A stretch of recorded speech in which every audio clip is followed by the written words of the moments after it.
Welcome to OTB Outside the Box Boxing Class One-on-One. New students, subscribe on your way in. Old students, hit that like button. Have a seat in class right behind the new students. We got some fight film to break down. Battle of the heavyweights. Tyson Fury, 31-0. They're going to be fighting for the WBC belt. Not sure if the lineal belt and the ring belt is on the line as well. But Tyson Fury, 6'9", 85-inch arm reach. Big wins against Deontay Wilder. Fought him 3 times, won 2 of those, had a split decision in the first one. Biggest win to me is Vladimir Klitschko. Most impressive wins to me, Derek Chisora. He fought him twice. The second win, he just dominated him. But he going to be facing off against Dillian Whyte, 6'4", 78-inch arm reach. That's a 7-inch arm reach advantage for Tyson Fury. His big wins is Alexander Povetkin. Fought him twice. One of those times he was knocked out cold. We're going to look at a little bit of that and how that happened. Most impressive win, Derek Chisora, because of how he won that fight. He was losing the damn fight and landed a big punch late in the fight to win. Joseph Parker as well. His other loss is to Anthony Joshua, as he has 2 losses, so he definitely deserved this fight. But let's get into a little bit of this fight film, man, and find out what we're going to be looking at Saturday night. First, we're going to look at him and Derek Chisora. This was the second fight.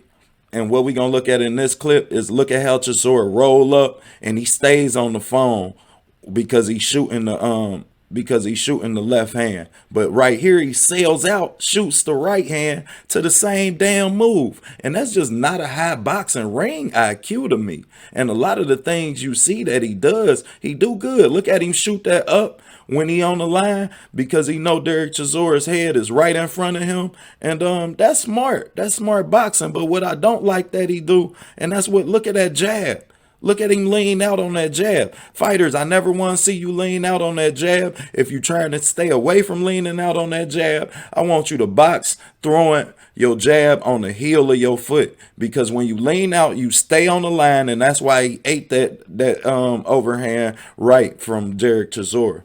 However, you just can't get your head off the line if you leaning forward. Try leaning forward and moving your head back and forth. You can't do it. It's hard to do. Look at him lean out with that jab again. And that's going to be big on Saturday night because Tyson Fury will be able to time him. But look at him roll up and shoot his left hand. And that's really a punch that he likes to land, man. He likes to roll and shoot that left hand. But he stays on the line after he lands his punch. Like he's surprised he didn't knock you out. Look at that body shot to get himself off of the line. That's a good kidney shot that he throw. And as fast as Dillian Whyte does something good, he does something that you just don't understand as a boxer, man. Like I don't get his ring IQ being in the ring that long. However, there is some things he do good. Look at how he responds to punches. Every time he gets punched, he responds immediately. And sometimes that response is detrimental for his opponent, as he does has power in both hands. And we going to look at a little bit of that too. But what I want to look at now is look at that body shot. But look at him go back and then throw that right hand. He don't really set his punches up well. But when he does, it's 1-2. 1-2. Look at him laying that overhand right. Boom. And then the 3. And that's beautiful boxing because all of those punches were orchestrated within sync. You know what I mean? And we always talk about fighters who fight on levels, where each punch set up his next punch. And I really like that as we look at that clip again. I really like that out of Dillian Whyte at times because he'll take a punch to get his punch, as you can see right here, but his response sometimes can really be detrimental for Tyson Fury. And I think that that's going to be big. I wouldn't be surprised to see both fighters go down in this fight because his response to pressure is to land his punch. And he likes to exchange, but he likes to exchange too much, and Tyson Fury's a high volume puncher. However, look at that jab. As you can see, he does throw that jab, and he out jabbed Alexander Povetkin in this fight. But because he stepped with it, then it allowed Alexander Povetkin to really time him. And that's really a problem with stepping with your jab, is if I can time the step, then Boom, boom, night, night, night, night. If I can time that step, man, then you in trouble because now I can close the distance and I'm on your ass before you know it. But let's look at Tyson Fury and let's look at how active this jab is that he has. As when he in the pocket, Tyson Fury don't want to work. That's why I said that's where I really look for Dillian Whyte to land one of those sneaky left hands or to sneak some type of punch in there. And I really look for you to be active on the line. Tyson Fury knows how to work that jab. Look at that jab. Look at that jab and everything that jab set up. That's a double right hook that's set up because of how active that jab is. He can shoot that right hook as we seen Shakur Stevenson do against Dennis Ugas when they was sparring in the Errol Spence video, just to get you on the line so I can know what you gonna do. And then when you do close the distance, if your punches aren't orchestrated within a transparent fashion, meaning you don't set them up, set up your damn punches if you plan on hitting him. Because that jab and that 6'9" reach, look at him set him up for that body shot just to keep him on the line. Now he gonna jab going back just to keep you off your front foot. Look at that. Look at that.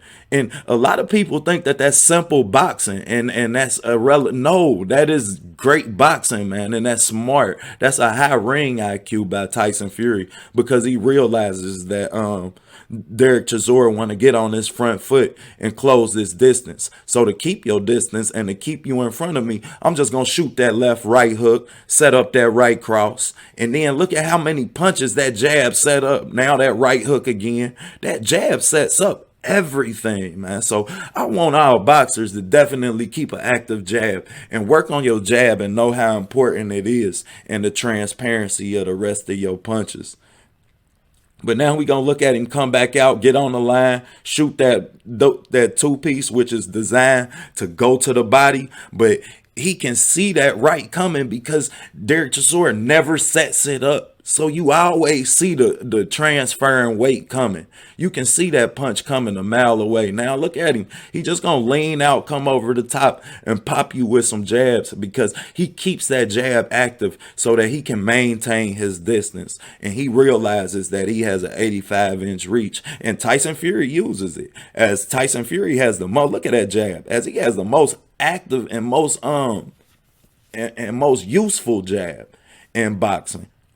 And then he shortens off his punches as well, as those aren't big punches. He sells out for none of those punches. Now he sell out for this punch because by now he had the time in there, and he look at Deontay Wilder go to catch that punch. He don't go to catch it. He go to stop it.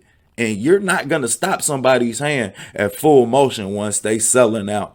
But this is the punch that I think that Dillian Whyte can really be successful landing because Tyson Fury likes to come in, and once he starts selling out, then you'll see that weight transition, and he really leaves himself open to get hit a lot. And also, I think that a trap that he can set is the trap of letting Tyson Fury land the punch he wants and landing his punch off of the comeback, off of the counter. Not so much as a counter, but an exchange. I really think that Dillian Whyte can win a lot of these exchanges. And as we see Tyson Fury, where is he getting caught at? Coming in because he felt like Deontay Wilder was hurt. And I really think that Dillian Whyte can set the right trap up, and his detriment in this fight is just going to be his willingness to exchange, as we can see right here. He's very willing to take that punch as long as he can land his punch. And Tyson Fury has a high punch volume. He'll throw 3-4 punch combinations, sometimes 5. So I really think that that's going to be the Tyson Fury's advantage. However, I did enjoy breaking this fight down. I gained a lot of respect for both fighters, a lot of respect for Tyson Fury's boxing IQ, and a lot of respect for Dillian Whyte as a fighter and how he responds to taking shots, because that's really his game plan. He don't really have any head movement, not a lot of defensive purpose, but not a very active jab. So with those three things, I don't see him beating Tyson Fury. However, I could see him landing his punch and Tyson Fury having to deal with it. But let's get to it. We got flyers to give out. Loyal to the Game Boxing Talk co-host. Y'all get the everything boxing. Knockout Boxing, BFTB, man, TV, everybody that's a part of OTB. Salute Batman, salute the game, man. We definitely working. And we got Oscar Valdez, Shakur Stevenson film coming up. Also, we gonna redrop Canelo and B-Vol film part 1. We gonna have a 2-part series to that where we gonna look into some other things I think that B-Vol and Canelo gonna do in that fight. But it's definitely a great time to be a boxing fan. Hit that bell notification so they can let you know in class. Right now, class is dismissed.